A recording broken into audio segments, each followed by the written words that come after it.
Assalamualaikum warahmatullahi wabarakatuh. Saya Muhammad Ilham Al-Ghafari. Saya Tasya Indika Isati. Saya Anindra Alisa Maharani. Kami dari Prodi TIP Fakultas Pertanian Universitas Trunojoyo Madura. Di sini kami akan memperkenalkan museum yang ada di daerah kami, yaitu Bangkalan. Museumnya bernama Museum Cakraningrat. Kali ini kita akan berkunjung ke salah satu museum di Bangkalan, yaitu Museum Cakraningrat. Museum Cakraningrat mempunyai lokasi tepatnya di Jalan Soekarno-Hatta, Kabupaten Bangkalan. Objek wisata ini tentunya sangat cocok bagi Anda yang menginginkan sesuatu yang baru, yang tidak hanya selalu berhubungan dengan senang-senang pada saat liburan, namun juga dapat memberikan sedikit edukasi tentang negara kita sendiri dan kejadian-kejadian pada zaman dahulu. Jam buka dari museum ini dari jam 8 pagi sampai dengan 4 sore. Dari hari Senin hingga Jumat. Libur pada saat akhir pekan dan hari libur nasional lainnya. Berdasarkan pemikiran dan tanggung jawab untuk melestarikan benda-benda bersejarah warisan nenek moyang, maka beberapa sesepuh di sana seperti R.A. Roslan Cakraningrat, R.A. Salehadiningrat Suryowinoto, R.P. Abdul Majid Suryowinoto, dan beberapa yang lain menyarankan agar barang-barang peninggalan masa lalu lebih diperhatikan. Lalu tidak lama, pemerintah daerah dan pemerhati budaya mulai mengumpulkan benda-benda bersejarah maupun dokumen-dokumen milik pihak keraton yang sudah tersebar, dan beberapa di antaranya ada yang jatuh ke tangan pribadi untuk disimpan dan dirawat di sebuah gedung yang berada di kompleks Makam Raja-Raja Bangkalan atau yang disebut Pesarian Air Mata. Usaha ini dilakukan sekitar tahun 1950 hingga 1955. Dan untuk mengurus juga merawat peninggalan ini, maka dibentuklah suatu yayasan yang menamakan diri Yayasan Kona. Yayasan ini merencanakan untuk memindah koleksi keraton yang ada di Kompleks Pesarian Air Mata ke gedung penyimpanan baru yang ada di Kompleks Perumahan Bupati Kepala Daerah tingkat 2 Kabupaten Bangkalan, yaitu di Jalan Letan Abdullah nomor 1 Bangkalan. Lalu pada tanggal 24 Juli 1975, benda koleksi yang ada di Pesarian Air Mata tersebut akhirnya dipindah ke gedung yang baru dan disaksikan oleh Gusti Pembajon Permaisuri R.A. Roslan Cakraningrat. Sejak saat itu, benda-benda koleksi bersejarah tersebut diresmikan menjadi koleksi museum dan benda-benda koleksi tersebut dipelihara dan dirawat langsung oleh pemerintah daerah bagian urusan rumah tangga kabupaten, yaitu R. Abdurrahman. Adapun koleksi tersebut masih belum berfungsi. Kemudian pada awal tahun 1979, gedung tersebut diresmikan menjadi museum dan diberi nama Museum Daerah Tingkat 2 Kabupaten Bangkalan. Gedung museum itu akhirnya diberi nama Cakraningrat yang telah diresmikan penggunaannya oleh Gubernur Jawa Timur Imam Utomo pada tanggal 13 Maret 2008. Gedung ini letaknya bersebelahan dengan kantor DPRD Bangkalan yang termasuk juga merupakan bagian penting dari kantor Dinas Pemuda, Olahraga, Kebudayaan, dan Pariwisata Kabupaten Bangkalan. Sebelum berpindah di gedung baru, museum yang banyak terdapat barang-barang peninggalan sejarah dan benda-benda kuno ini berada di Kompleks Rumah Dinas Bupati Bangkalan sebelah timur alun-alun Bangkalan. Sekian informasi yang dapat kami berikan. Semoga bisa bermanfaat bagi kalian semua. Wassalamualaikum warahmatullahi wabarakatuh. Halo, assalamualaikum warahmatullahi wabarakatuh. Perkenalkan, nama saya Ahmad Jaizuli. Saya dari Pamekasan, Jawa Timur. Pada kesempatan kali ini, saya akan mengajak teman-teman untuk berkeliling Pamekasan. Tapi di sini saya akan mengajak teman-teman untuk mencicipi makan hidup kikil dari Pamekasan ini.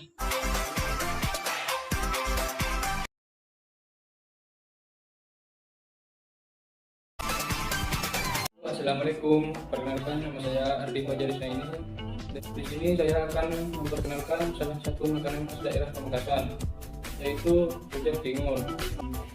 Ada banyak sekali isiannya, yaitu ada potongan-potongan lontong, tahu, mentimun, keripik, dan ada sayurannya juga.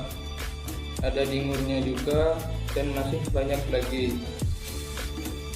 Dan bumbunya yaitu menggunakan bumbu kacang.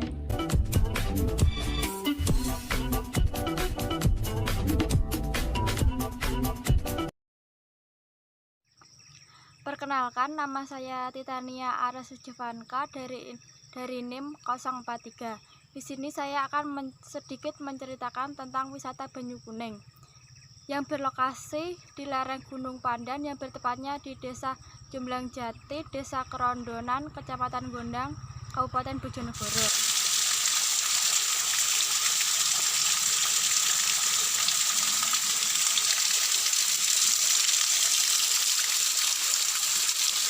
Warga setempat menyebutnya Banyu Kuning karena air yang mengucur dari perbukitan memang berwarna kuning. Warna kuning sendiri ditimbulkan dari endapan batu yang melekat pada batu dasar. Endapan diidentifikasikan memiliki zat ferum atau zat besi serta kandungan belerang yang cukup tinggi di daerah ini.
Sudah banyak pengunjung yang datang ke wisata Banyu Kuning. Biasanya mereka mandi dan berendam di air hangat yang keluar dari sumber Banyu Kuning.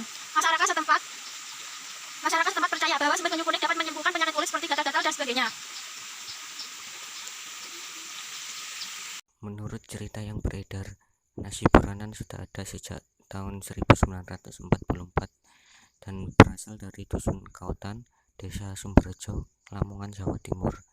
Pada tahun tersebut hanya ada satu penjual. Kemudian pada tahun 1945 mulai bermunculan pedagang yang menjual nasi boran. Adapun nasi boran adalah salah satu makanan khas Kota Lamongan yang terdiri dari nasi, rempeyek serta aneka lauk pauk seperti ikan bandeng, jeroan, daging ayam ataupun telur dadar. Cara penyajian kuliner ini bisa dikatakan masih sangat tradisional karena wadah dilapisi dengan daun pisang terlebih dahulu.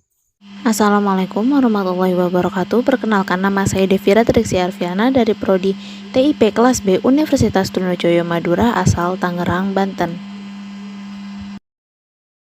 Museum Benteng Heritage adalah sebuah museum Tionghoa pertama di Indonesia berupa sebuah bangunan berarsitektur Tionghoa yang menurut perkiraan dibangun pada pertengahan abad 17. Bangunan ini direstorasi oleh Udaya Halim, seorang kurator, pada November 2009. Ia merupakan warga asli Peranakan Tionghoa Tangerang atau Cina Benteng. Berlokasi di Pasar Lama yang merupakan zero point kota Tangerang yang dahulunya disebut Kota Benteng. Di museum ini terdiri dari dua rumah yang disatukan dan di sini kita dapat menemukan hal-hal unik di balik sejarah kehidupan etnik Tionghoa serta berbagai artefak, mulai dari kedatangan armada Laksamana Cheng Ho dengan rombongan yang terdiri dari sekitar 300 kapal jung besar dan kecil yang membawa serta 30.000 orang pengikutnya. Di lantai 2 museum juga terdapat berbagai barang-barang antik seperti lukisan, timbangan opium, fonograf editor, kecap benteng, alat-alat permainan kuno, perlengkapan perkawinan adat peranakan Tionghoa Tangerang atau bisa disebut dengan Cina Benteng, dan berbagai pernak-pernik Tionghoa lainnya pada masa lampau. Selain sebagai penyimpan benda koleksi antik, museum ini juga sebagai tempat pelestarian budaya Tionghoa di Tangerang. Di sekitar museum ini juga terdapat juga penjual makanan khas Tionghoa seperti kue keranjang. Tarif untuk berkunjung ke sini dikenakan 20.000 untuk umum, 10.000 untuk pelajar dan 50.000 untuk wisatawan asing. Assalamualaikum warahmatullahi wabarakatuh. Saya Cynthia Prilia Lestari dari Prodi Teknologi Industri Pertanian, Fakultas Pertanian, Universitas Trunojoyo, Madura. Salah satu tempat bersejarah yang ada di Pamekasan yaitu Vihara Avalokitesvara. Vihara Avalokitesvara Pamekasan, Madura merupakan salah satu situs peninggalan peradaban manusia masa lampau yang sangat menarik. Menurut Ketua Vihara Avalokitesvara, Kosala Mahinda, vihara ini merupakan tempat ibadah Tridharma Kwan Im Kyo yang terletak di pantai Talang Siling atau Dusun Candi, Desa Pulagan, Kecamatan Galis, kurang lebih 17 km sebelah timur kota Pamekasan, Madura. Vihara Avalokitesvara merupakan tempat ibadah umat Tridharma terbesar di Madura. Sejumlah warga Tionghoa mengaku tertarik karena Vihara Avalokitesvara mempunyai sejarah yang panjang. Ada semacam legenda atau cerita lisan yang telah berlangsung turun-temurun yang menyatakan bahwa ini termasuk sisa-sisa peninggalan budaya zaman Majapahit. Dahulu, Pantai Talang dijadikan tempat berlabuh perahu-perahu dari seluruh penjuru Nusantara karena pantainya yang landai dan bagus pemandangannya. Assalamualaikum warahmatullahi wabarakatuh. Perkenalkan, nama saya Laha Nuriana, biasa dipanggil Laha. Saya di sini akan menceritakan salah satu wisata yang ada di Bojonegoro, yaitu wisata Kayangan Api. Api abadi Kayangan Api adalah sumber api abadi yang tak kunjung padam yang terletak pada kawasan hutan lindung di Desa Sendang Harjo, Kecamatan Ngasem, Kabupaten Bojonegoro. Kayangan api ini merupakan fenomena geologi alam yang berupa keluarnya gas alam dari dalam tanah yang tersulut api sehingga menciptakan api yang tidak pernah padam walaupun turun hujan sekalipun.